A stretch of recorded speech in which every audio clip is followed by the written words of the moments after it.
pode participar. Ela já me passou a leitura do exórdio, que foi programado para hoje. A Liana falou que vai entrar um pouquinho mais tarde hoje, né?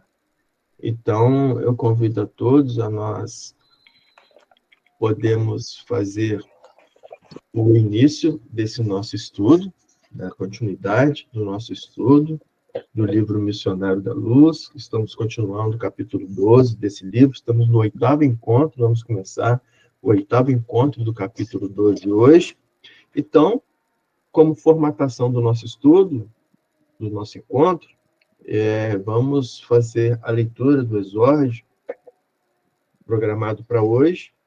Então, a leitura do exórdio programado para hoje é extraída do livro Caminho, Verdade e Vida. Hoje, o exórdio vai ser a leitura do capítulo 117 desse livro, que está na página 249. Esse capítulo de 117 é intitulado como Terra Proveitosa.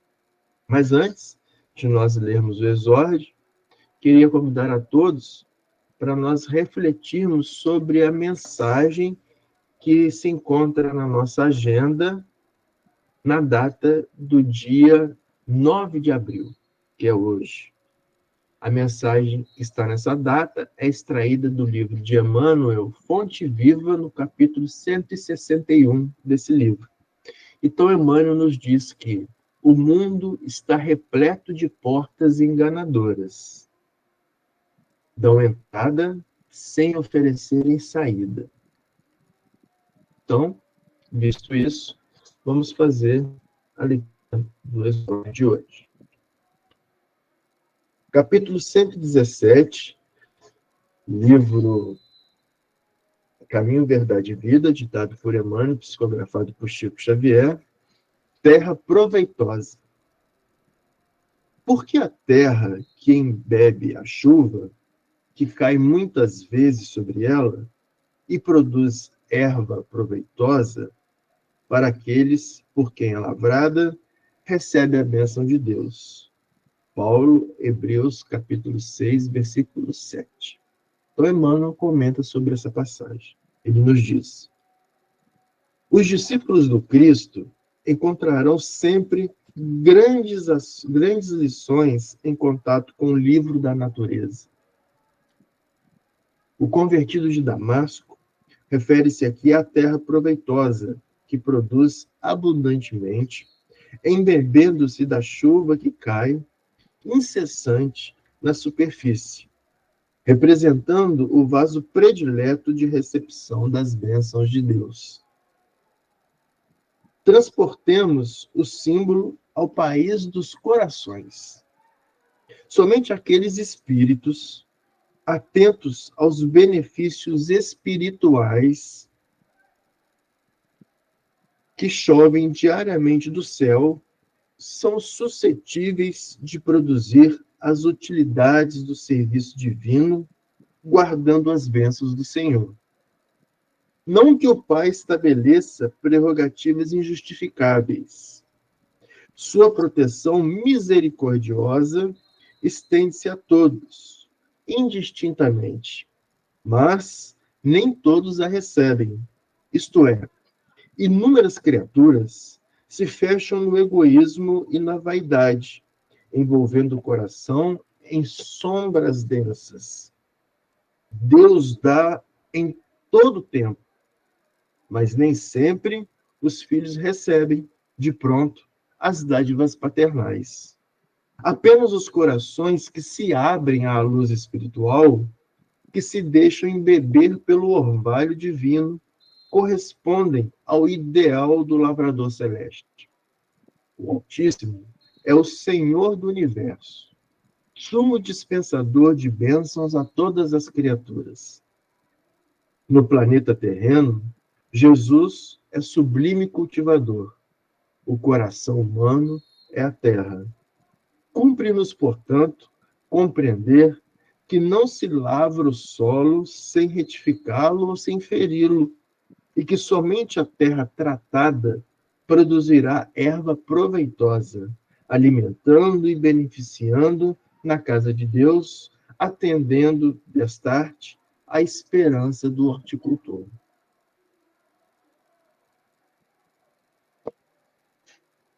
Harmonizados, portanto, pela leitura do exórdio ditado por Emmanuel, eu convido a todos a fechar os olhos, a apaziguar os corações, acalmar a mente,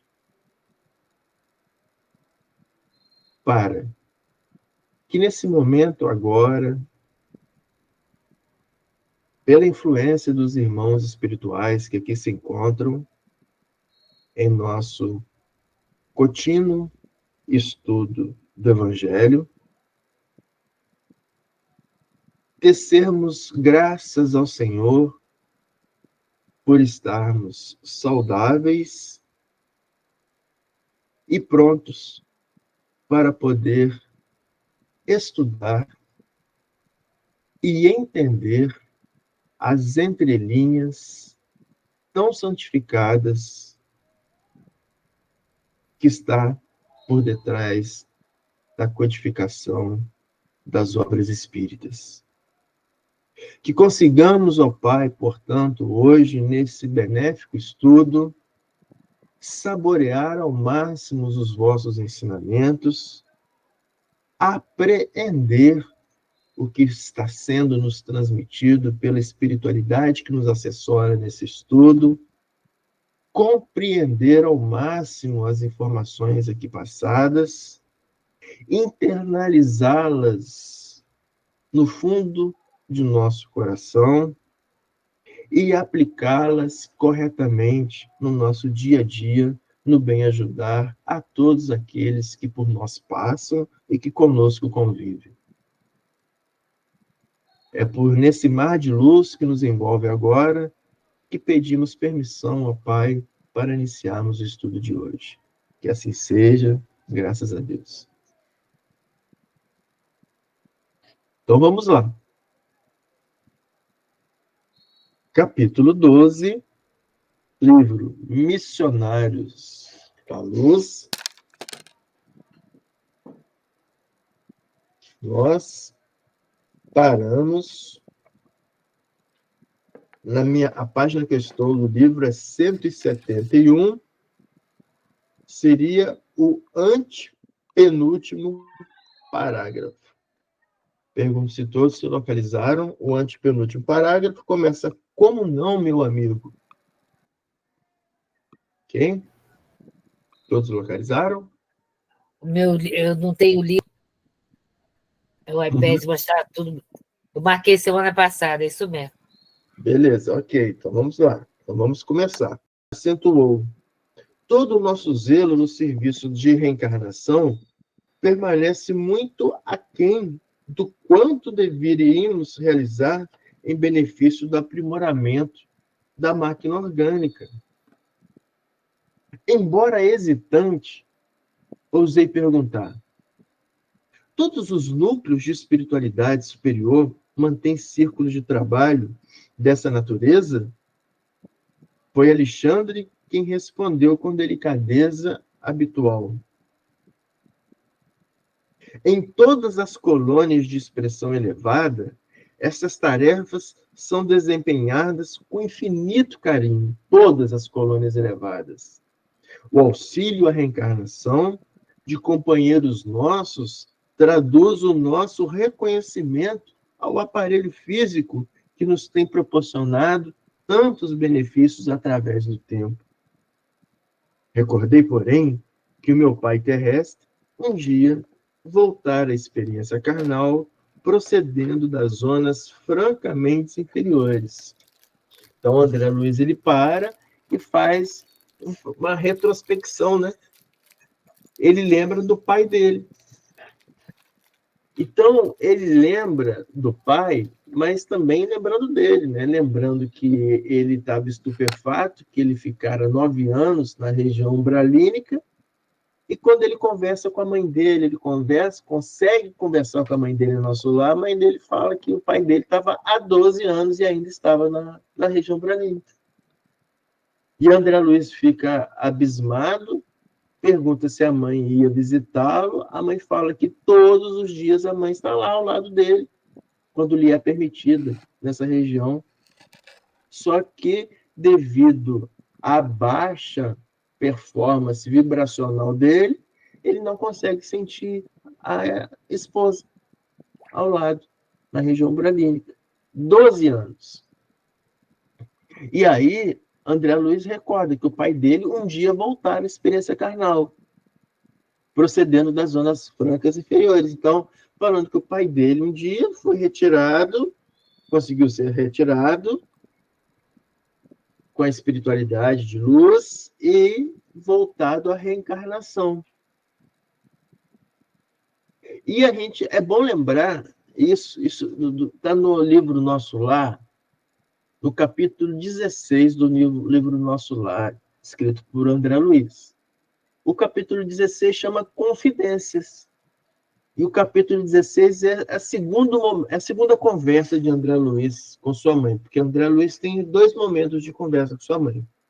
No segundo momento, está no capítulo 16, chama Confidências, a mãe de André Luiz fala: André, o teu pai Laerte, há 12 anos, está em uma das zonas de trevas compactas no umbral, ou seja, 12 anos.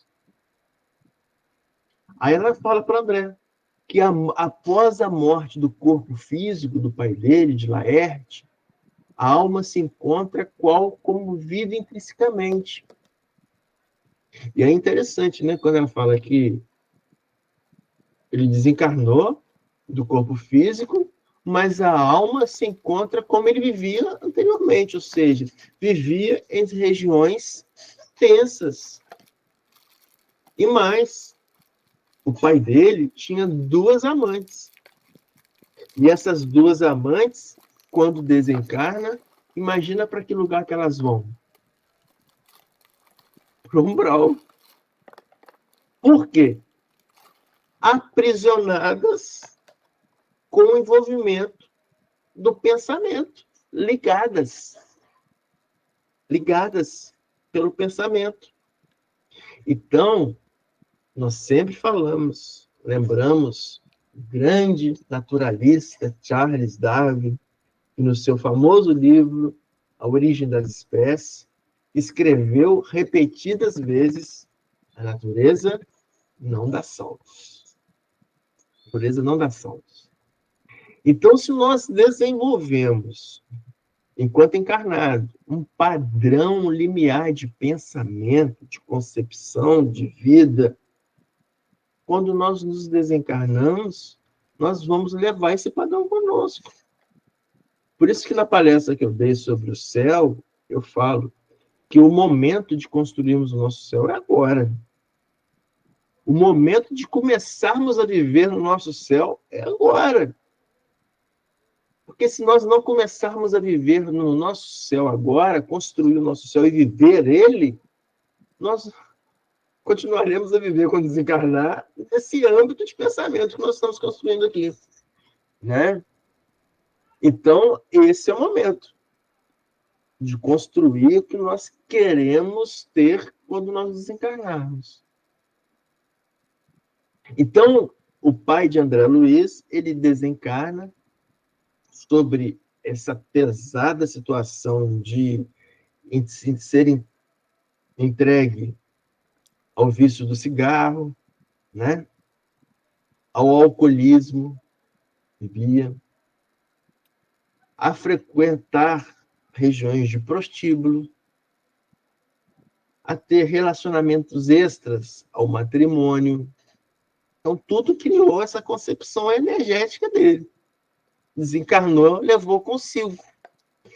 E essas 2 amantes estavam no mesmo patamar vibracional dele quando encarnada.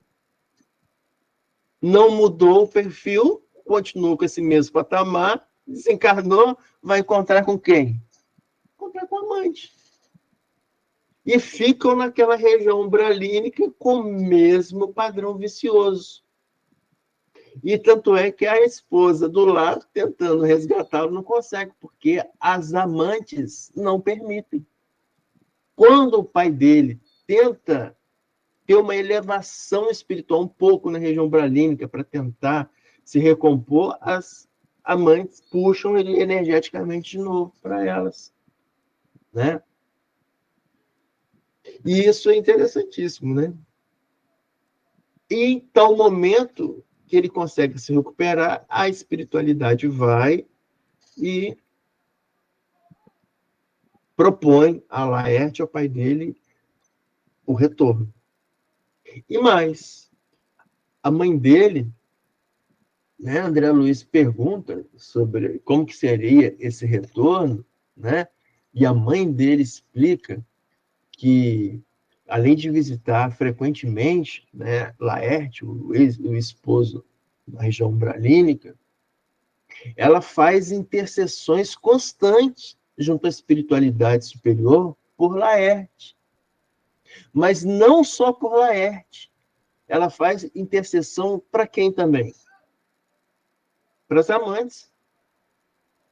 A esposa, que está numa colônia espiritual acima do nosso lar, ela intercede por Laerte e intercede espiritualmente pelas amantes de Laerte, pois entende que são criaturas que necessitam de auxílio. Então, por isso que a gente vê, né, a evolução do amor, né? Olha, o amor não é único?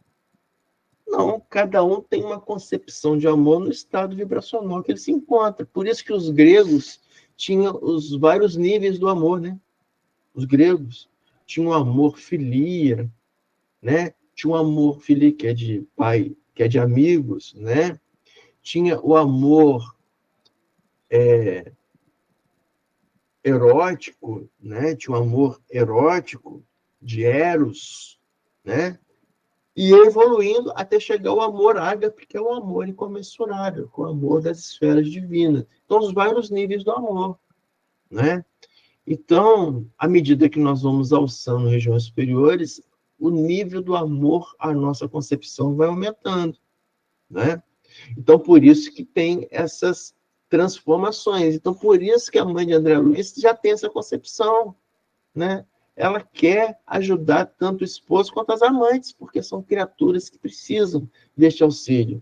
Então, o que, que a mãe de André Luiz ela se predispõe para ajudar o esposo e ajudar as amantes? Que ela vai reencarnar e vai ter as amantes como quê? Como filhas. Vai ser mãe das amantes, que traiu o marido. E o marido estava perdido, já reencarnado, né? Para tentar atrair com amor o marido para perto delas. E aí, para tentar tecer o amor incondicional de marido e de pai para aquela família que estava reencarnando. Então, veja a beleza do processo, né? Veja a beleza do processo. Então, a reencarnação de Laerte é uma reencarnação compulsória. A mãe dele fala, a reencarnação de seu pai é uma reencarnação compulsória. E isso está no segundo momento, que é o capítulo 46. Então, no capítulo 16, Confidências é a primeira conversa, ela fala sobre o pai de Laerte, que está no umbral, explica a situação dele, e lá no capítulo 46, no chamado Sacrifício de Mulher, aí explica que a mãe de André Luiz conta para ele dos planos dela reencarnar na Terra como mãe das amantes do Laerte, né? E ela fala o seguinte para ele: André, os espíritos que amam não se contentam em estender a mão de longe. O que significa isso? Os espíritos que amam não se contentam em estender a mão de longe. Eles precisam de ir lá e abraçar, e não estender a mão de longe. Eles descem e abraçam. Os espíritos que amam fazem isso. Por isso que os irmãos espirituais vão à região umbralínica para capturar, para resgatar, melhor dizendo, os irmãos que estão lá. Porque eles não se contentam em estender a mão de longe. Eles vão lá por quê? Por amor. Mas é um amor é um amor incondicional, é um amor nato, sem esforço. Eles não fazem esforço. Isso é natural, né? Isso é natural. Então, segundo a mãe de André Luiz, os espíritos que amam não se contentam apenas em estender a mão de longe. E ela fala: irei ao mundo em auxílio de seu pai, e essas mulheres serão minha filha. Né? Ei, Marco, aí abençoado esquecimento, né, nessa reencarnação. Pois é, abençoado o esquecimento para as filhas que vão nascer, né, dela.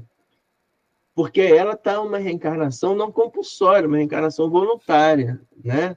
Agora, as filhas, por exemplo, né, se ficasse sabendo que elas foram amantes de quem está do marido, ou seja, traíram a própria mãe, no caso, né? Então ia ser complicado. Então, bendito esquecimento do passado mesmo, né? Alguém quer fazer algum comentário? Não? Tá. Então vamos continuar.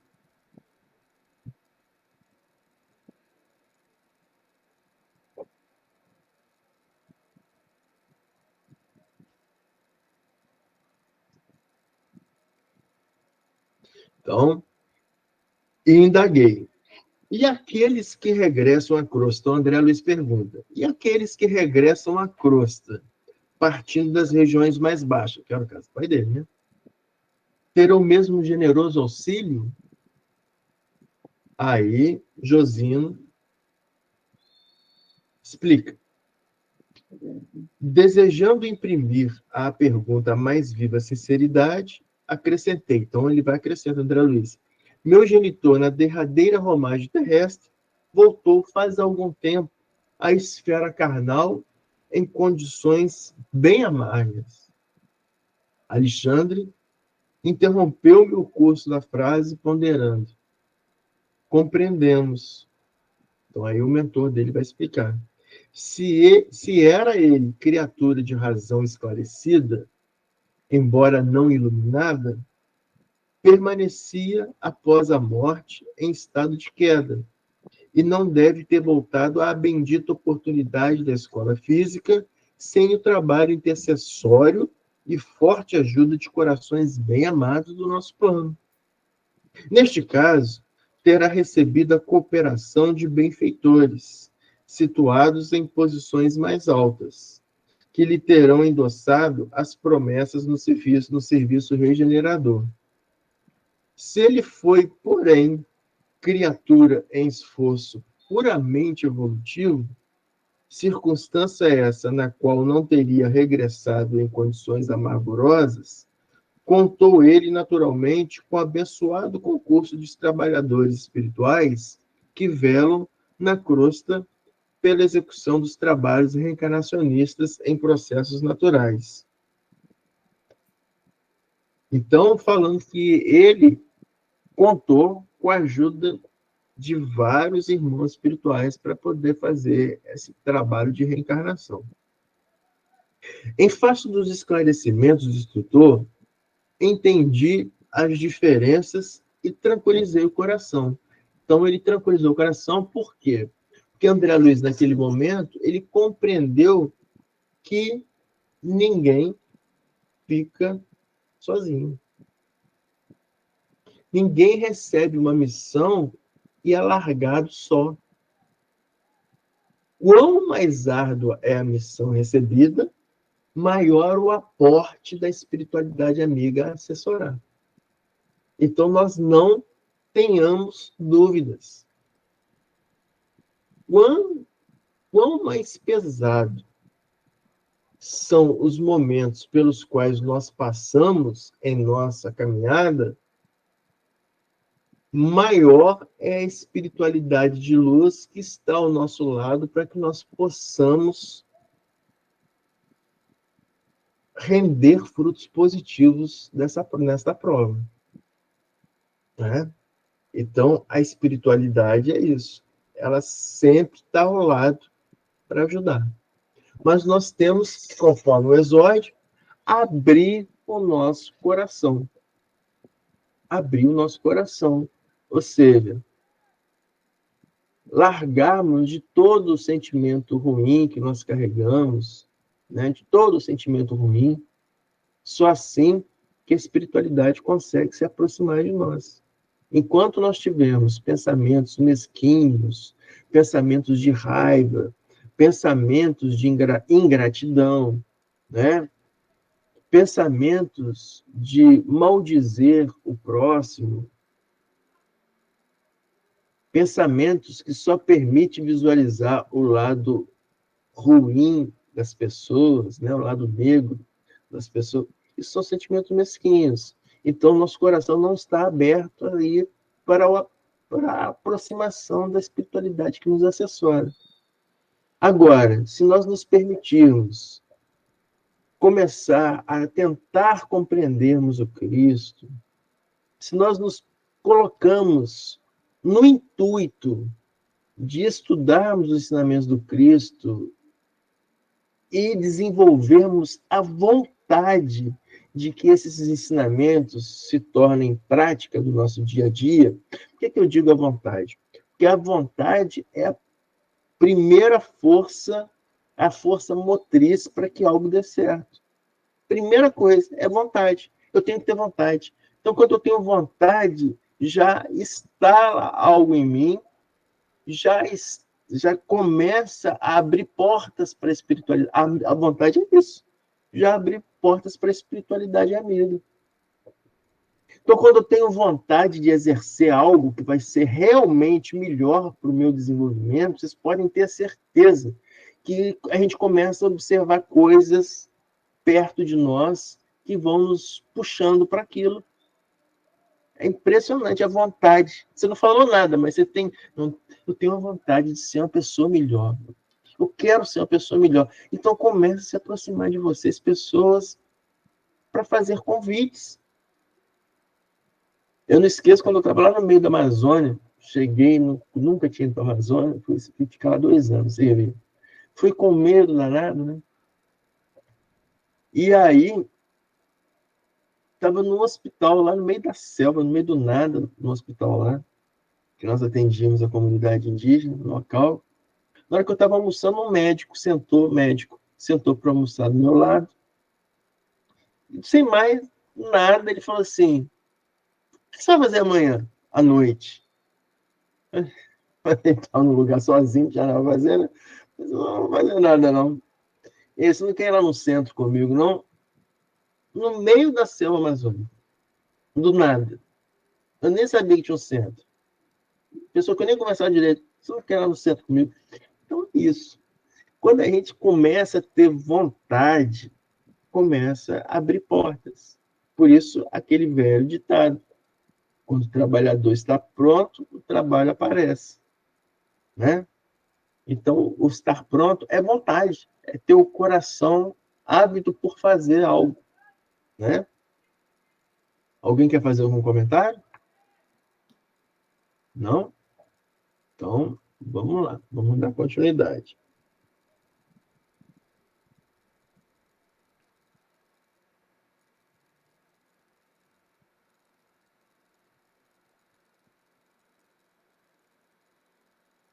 Então, ele fala do genitor dele, né, da roupagem terrestre. Então, compreendemos se ele era criatura de razão esclarecida, então nós vimos que era.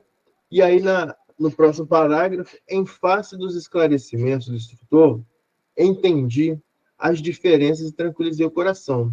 Fosse porque a palestra escalpelara melindroso assunto de família humana, fosse pelo propósito de me deixarem a sós com as minhas profundas reflexões naquele extenso gabinete do serviço, o orientador e o assistente entraram em silêncio, compelindo-me a rebuscar novos motivos de conversação para o meu aprendizado.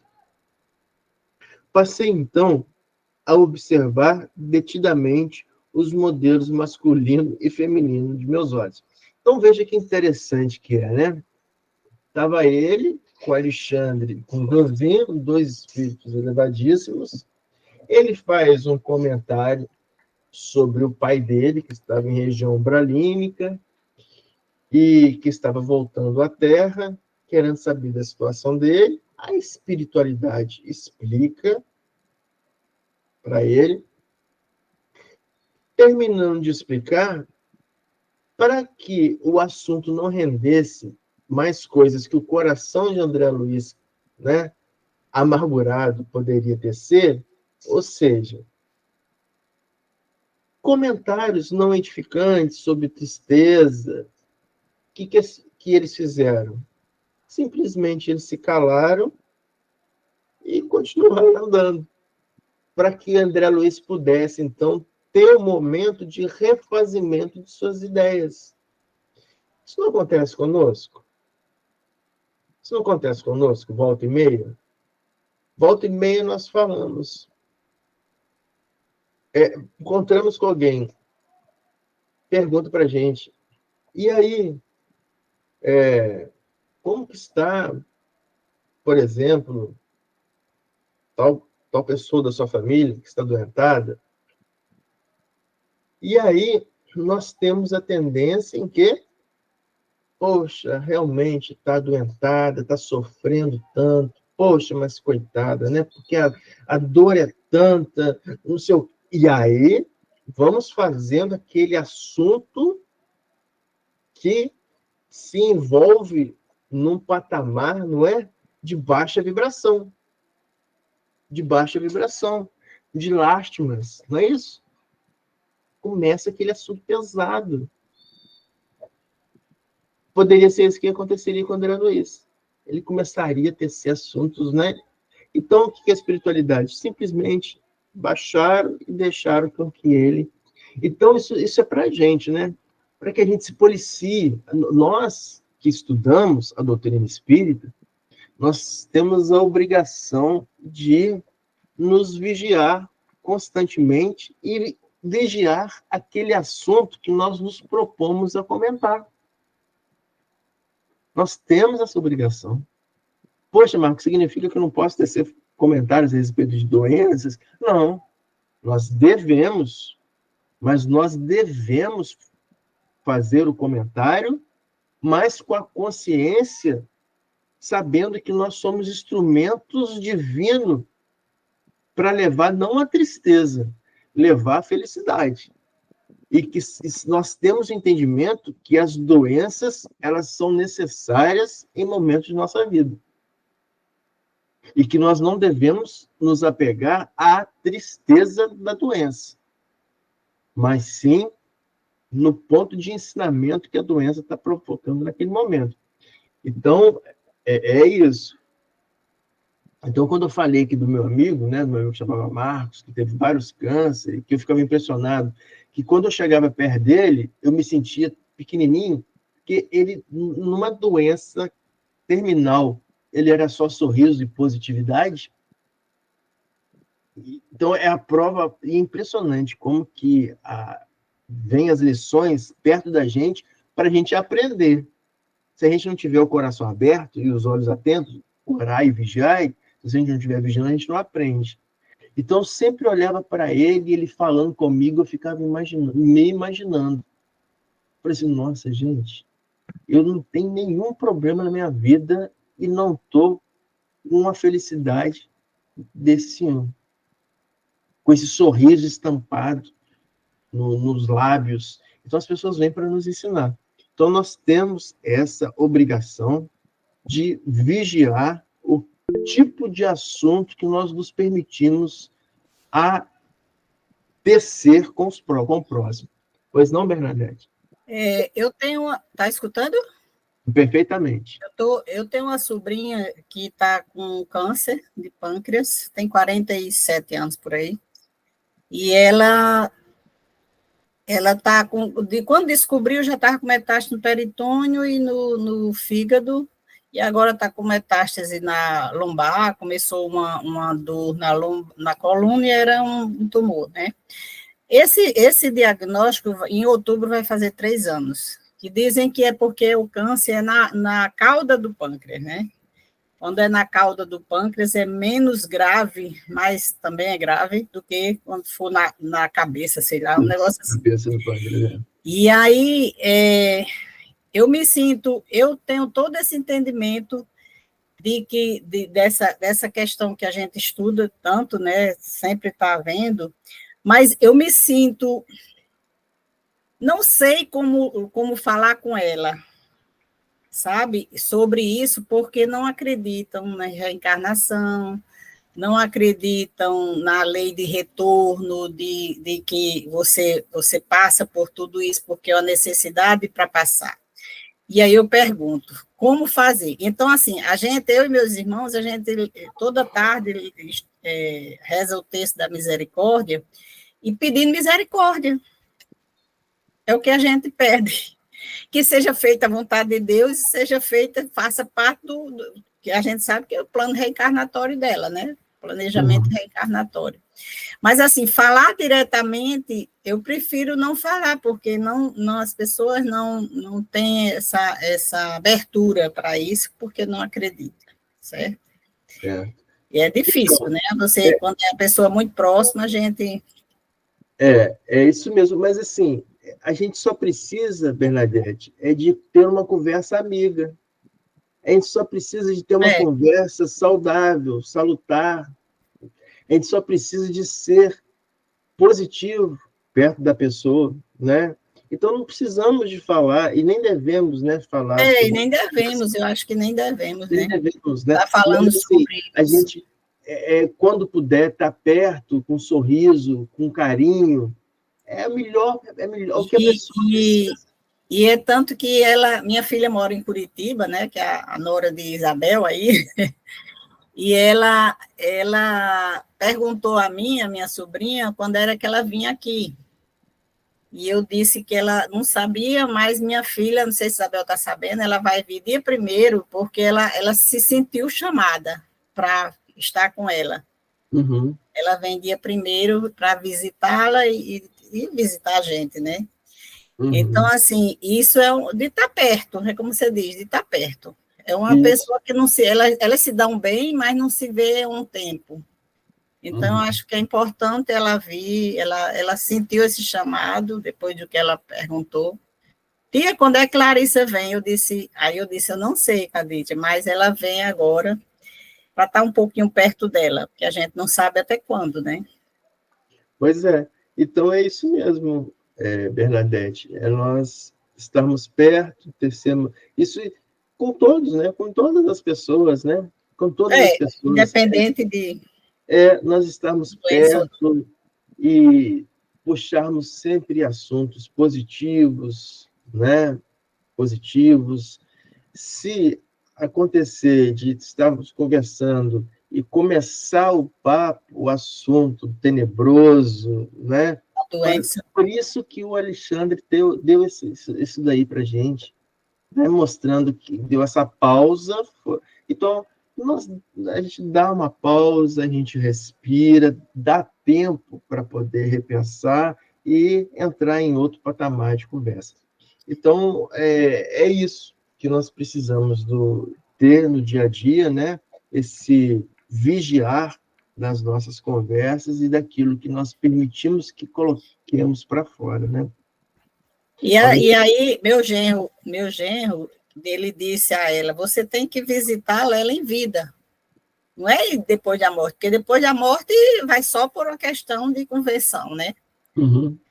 De convenção social, então é visitá-la em vida. Então ela está vindo, eu fiquei muito feliz por ela vir, porque eu disse, quando você vier, a gente vai visitá-la, não sei se vai estar viva, e ela resolveu vir, e eu fiquei muito feliz por ela vir, agora é dia 1º, mas ela, se Deus quiser, ela vai estar bem, até dia 1º, pelo menos para elas se encontrarem.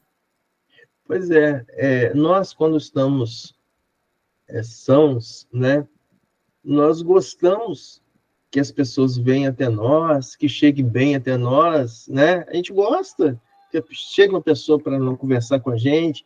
Imagina quando a gente está debilitado. Além de gostar, a gente necessita, né? Necessita disso. Com certeza. Quando não é rádio, é químio pesada. É. Muito Isso complicado. aí. Então, pessoal, é isso aí. O ensinamento de Alexandre, nesse momento, mostrando para nós a importância de uma conversa construtiva. Pergunto se alguém quer fazer algum comentário nesse momento. Dá as boas-vindas para a Liana. Seja bem-vinda, Liana. Só uma reflexão, Marcos. Hum, A gente encontra no silêncio uma grande sabedoria, quando ele é utilizado para pensarmos coisas boas, coisas positivas, coisas que estão fora daquele contexto conturbado que a vida da gente se encontra. A gente, no meio da tempestade, a gente vai buscar coisas positivas para poder atravessar aquela nuvem. E muitas das vezes é no silêncio, com esse pensamento, que buscamos na oração fortalecimento necessário para nos mantermos linear com esses pensamentos, não deixarmos que sejamos influenciados por baixa vibração, né? Porque a todo momento que alguma coisa negativa surge na sua mente, você tem uma tendência a baixar a vibração. E nós nos fortalecemos pensando positivamente e, quando necessário, orando para que ele se fortaleça e a gente não baixe a vibração dos nossos pensamentos. verdade, Guto. Verdade mesmo. Então, é preciso, né? É preciso cultivarmos o ânimo e o bom astral da caminhada, né? Ok, alguém quer fazer mais um comentário? Não? Então vamos lá. Então vamos continuar. Passei então a observar detidamente os modelos masculino e feminino, não longe dos meus olhos. Então ele vai e entra junto com Alexandre Josino e começa a observar as formas, os modelos anatômicos que se encontravam naquele local. Muito gentil, Josino pousou a destra de leve nos meus ombros e falou: aproxime-se das criações educativas.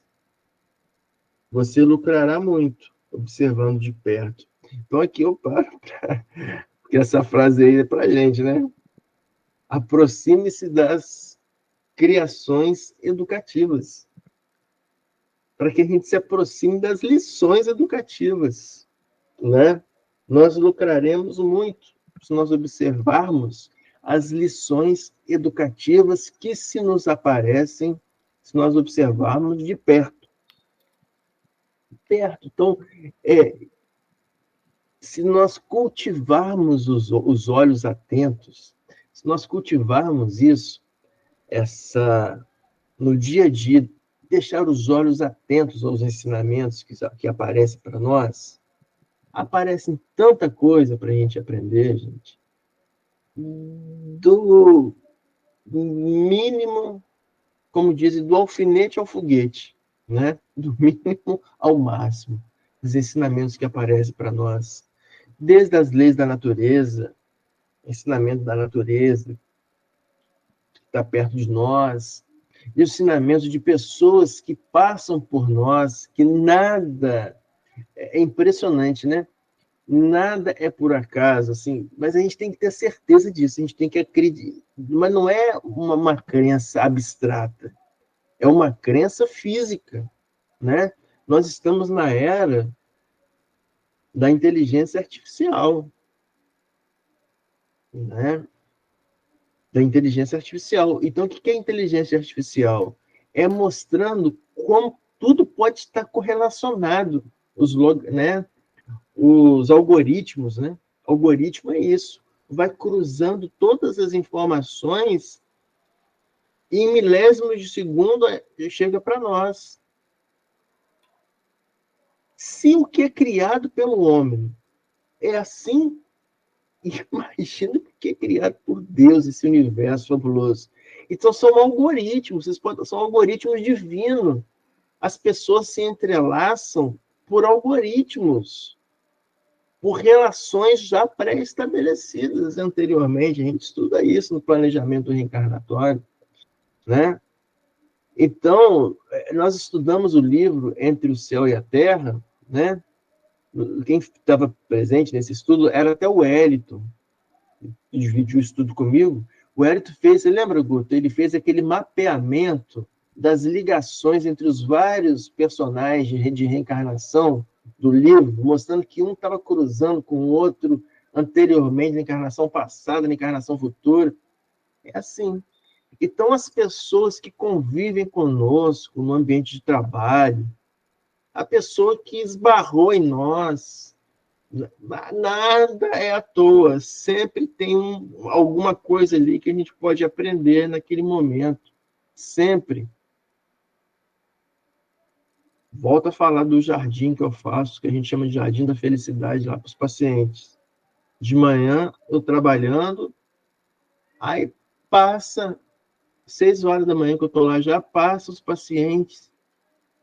Nossa, como que tá bonito esse jardim, como que a gente sente bem passar por aqui. Então, o que é isso, né? É um feedback voltado para a gente de que quando a gente faz alguma coisa bem intencionado para o próximo, dá frutos, dá frutos, né? Então, a vida está aí. A gente tem que observar, né? Observar. Hoje eu estava conversando com as meninas que trabalham lá no laboratório, que fazem a coleta de sangue. E assim, nós conseguimos criar lá um ambiente de um atendimento humanizado, de forma assim que quem faz o trabalho sabe da importância que é o trabalho para quem está ali recebendo. Mas a importância não só de realizar o trabalho, mas de como que a gente deve realizar esse trabalho, de ser carismático, de ser atencioso, de sorrir, de falar pequenas palavras, como que eu falo que as palavrinhas mágicas, eu falo, sempre cobro lá, quais são as palavrinhas mágicas no início da manhã? Eles já não conseguem nem me ouvir minha voz. Por gentileza, por favor, bom dia, meu querido, minha querida, sorriso nos lábios. Então, é isso. Então, nós estávamos conversando lá e as meninas falam assim, nossa, como que é importante, né? A gente ter essa noção que fazer bem feito e fazer bem, atendendo bem as pessoas. Porque eles falam, eles dão esse feedback de como eles gostam de ser atendidos lá. Gostam de ser atendidos. E eu falo para elas, falei assim, se nós, normalmente, sãos e sadios, nós gostamos de ser bem recebidos, com um sorriso no rosto, imagina quando nós estamos debilitados. Quem vai no hospital, geralmente, é quem está debilitado, né? Então, é isso. O olhar para o lado e aprendermos as lições educativas. Então, aproxime-se das lições educativas, você lucrará muito observando de perto. Pois não, Guto? Eu estava comentando antes de você iniciar com o Márcio, que há 7 anos eu comecei a tomar contato com a doutrina espírita, a conhecer as obras de Kardec e os livros de André Luiz e Emmanuel, psicografado pelo Chico. E lentamente e gradualmente eu fui mudando o meu comportamento, a minha maneira de olhar para o próximo, olhar para a vida, olhar para mim mesmo. Isso não é pensado, isso vai acontecendo no dia a dia, de acordo com o que você vai a cada dia aprendendo um pouquinho mais. E você não retrocede mais. Você caminhou com essas observações, você não consegue fraquejar num pensamento negativo, porque você procura sempre saber que aquilo pode estar querendo te mostrar alguma coisa, te dizer alguma coisa, te ensinar alguma coisa. Então, pensamentos que eu tinha 8 anos atrás, eu jamais vou ter novamente, culpando as pessoas, culpando a mim, culpando a vida, não entendendo a agressão de um irmão ou a traição de outro irmão. Tá? A gente vai andando devagarzinho, devagarzinho, mas vai andando, vai caminhando. E o passo pequenininho que a gente dá é passo sólido. Você não volta mais atrás naquele pensamento que te acompanhou muitas vezes a vida toda. Isso te dá uma segurança, uma certeza que você está no caminho. Qual é o caminho? É estudar, é aprender cada vez mais. Tá? Esse amor que Cristo veio nos ensinar através da doutrina, dos conhecimentos dos espíritos. Né? Então, você acaba se fortalecendo nessas conclusões que tu tira da tua vida. Tá? Não olho para as pessoas mais como eu olhava antigamente. Faça elas o que elas quiserem fazer comigo, de bem ou de ruim, não olho mais da mesma forma. Não existe espaço no meu mundo atual para pensar coisas ruins da vida das pessoas, das tragédias, das dificuldades. Tudo tem um propósito. Você precisa abrir o coração e a sua mente para tentar entender qual é a mensagem que você tem que receber, que você tem que entender.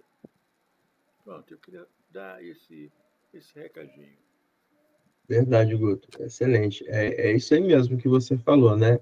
É caminhar com esse pensamento aí, né? De sermos pessoas melhores, melhores para os outros e melhores para nós também, né? Para sermos melhores. Nós temos que ser melhores conosco para ser melhor para o próximo, né? Exatamente. Tudo bem. Alguém mais algum comentário? Então, aí Josino disse, né? Aproxime-se das criações educativas. Você lucrará muito, observando de perto. Não contive um gesto de agradecimento e afastei-me dos dois respeitáveis amigos, acercando-me das figurações ali expostas. Detive-me na contemplação do molde masculino, que apresentava absoluta harmonia de linhas, qual arte helênica de sabor antigo. Então ele vai e se aproxima daqueles moldes do corpo humano, modelos maravilhosos, muito bem arquitetados, ressaltando a beleza e a linda anatomia do corpo humano. E aí, André Luiz nos escreve, detive-me na contemplação do molde masculino que representava a absoluta harmonia de linhas, qual arte helênica de sabor antigo. Então, ele vai e busca essa contemplação dessa beleza desse molde, trazendo àquele momento a lembrança da arte helênica, né? Mas por que André Luiz, nesse momento, ele traz a arte helênica para esse ato da contemplação da beleza do modelo biológico? E aí nós devemos lembrar e retomar o que era a arte helênica. Então, a arte helênica é aquela arte que foi estruturada pelo grande império macedônico de Alexandre o Grande. Então, Alexandre o Grande foi uma figura de torno de 350 anos antes de Cristo, contemporâneo de Aristóteles,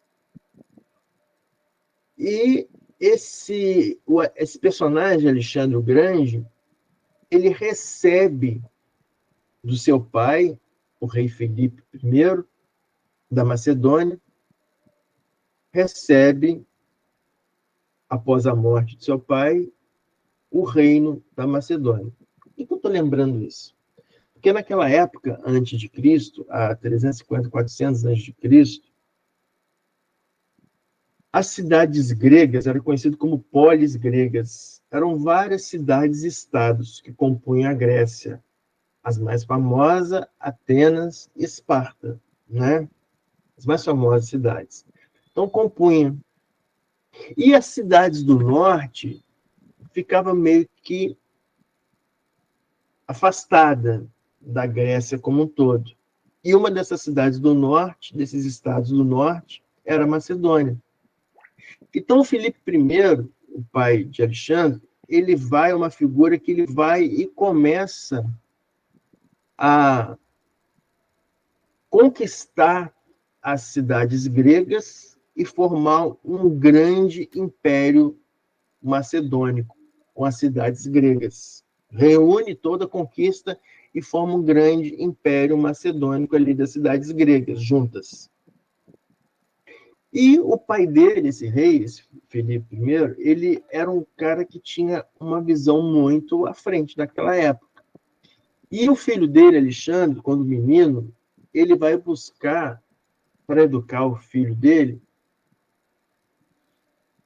um dos melhores filósofos gregos da Grécia Antiga, que era Aristóteles. Então ele vai mandar chamar Aristóteles lá das polis gregas e traz para a Macedônia para morar lá no seu reinado para ser o tutor do seu filho. Então o filho dele nada mais, nada menos, deve como professor Aristóteles, né? O grande filósofo.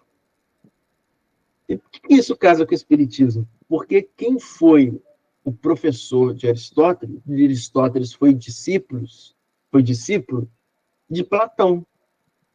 Então, Aristóteles bebeu as águas do conhecimento através de Platão, ele foi discípulo de Platão. E Sócrates e Platão, quem são?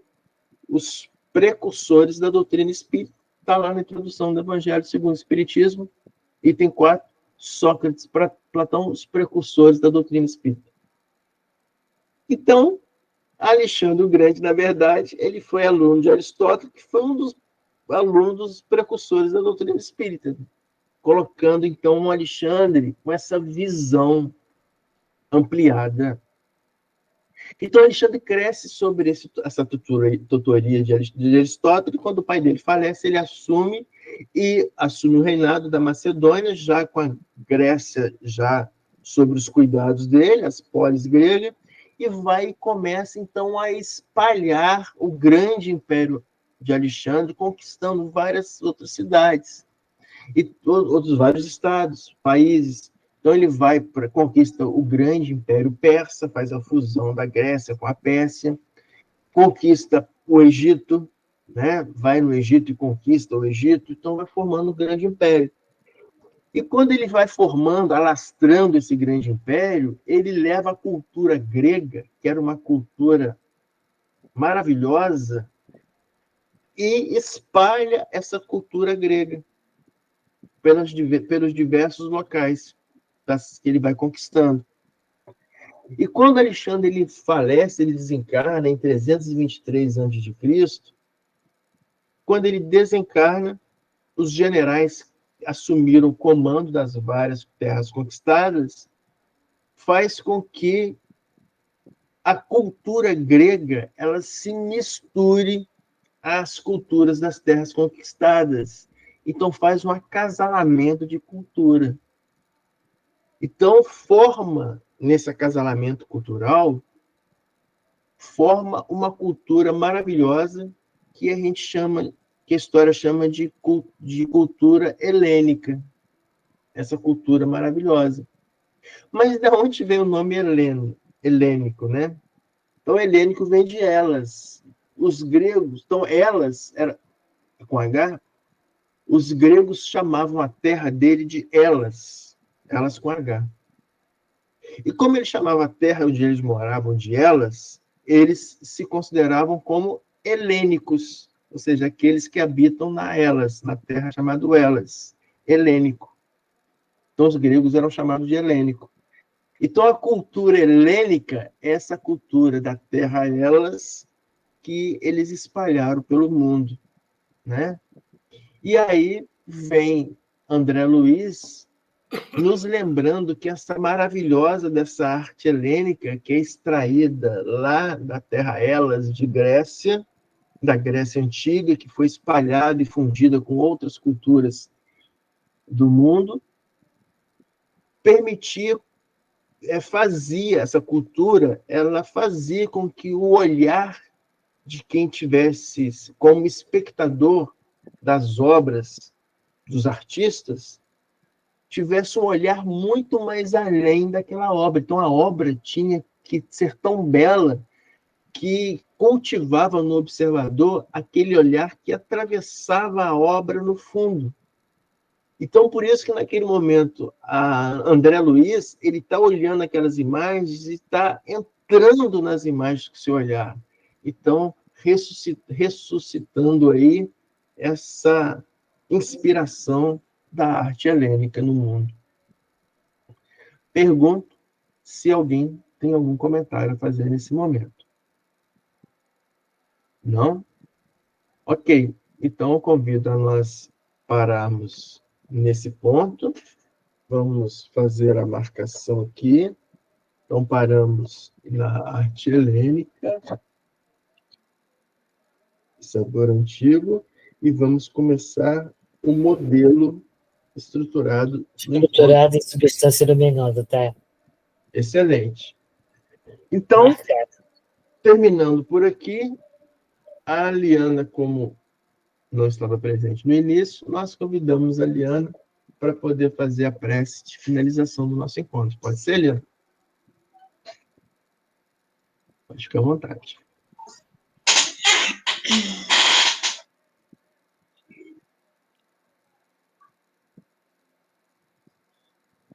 Agradecemos neste momento a Jesus Cristo, nosso irmão, por permitir que mais uma vez pudéssemos nos reunir em seu nome e em busca dos seus ensinamentos. Agradecemos a todos os nossos irmãos espirituais que incansavelmente e com tanto amor nos acompanham e nos intuem em cada encontro, trazendo luz para os nossos corações, para as nossas consciências e contribuindo para que saiamos em cada encontro de nossas quartas-feiras bem melhor do que nos dias anteriores. Que possamos sentir a presença do amor de Deus em nossas vidas, possamos usar este amor em nossas atitudes em cada momento que vivemos neste plano terrestre. Obrigada, Pai. Agradecemos por todas as oportunidades que nos são dadas para que nos transformemos em seres humanos melhores. Que nossos lares, neste momento, estejam cercados de luz, de presenças amigas, com muita força e coragem, para continuarmos enfrentando os obstáculos que se apresentam diante de nós, com a certeza de que, agindo com amor, estamos conseguindo nos aproximar do nosso Pai. Que a tua luz, Mestre, nos acompanhe hoje e sempre. Que assim seja. Que assim seja, graças a Deus. Obrigado, Eliana, pela prece de encerramento. Obrigado a todos pela presença e esperamos todos na próxima quarta-feira, 19h45. Muito obrigada. Até a semana que vem. Tchau, tchau. Tchau, Tchau, tchau. Noite, moçada. Boa noite, Márcia. Boa noite.